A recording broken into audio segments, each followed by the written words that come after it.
Welcome to our channel. Today we how to activate Starz on Firestick step by step clearly.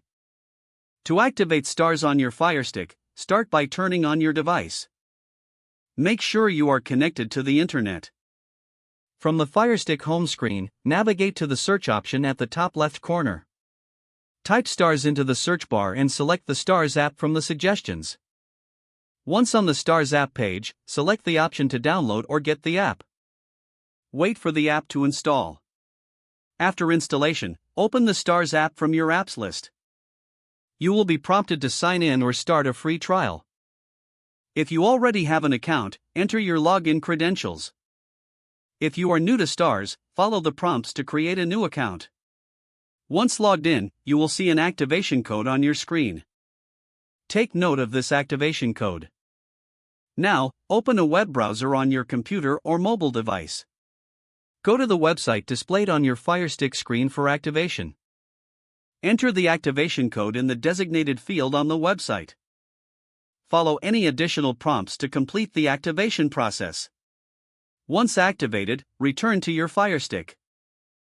The Starz app should now be fully functional. You can start browsing and streaming your favorite content.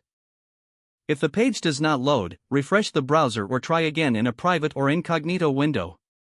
Make sure you are using the correct email address, then retype it carefully to avoid small typos. If your password is not accepted, use the reset option and create a new strong password you can remember. Check your spam folder for verification or security emails, then complete any requested confirmation steps. Enable two-factor authentication if available to improve account security and reduce unauthorized access risk. After signing in, review your profile details so your contact information and settings are accurate and current. If you see an error message, note it down and try again after restarting your device and internet connection. Log out when you finish, especially on shared devices, to keep your account and payment information secure.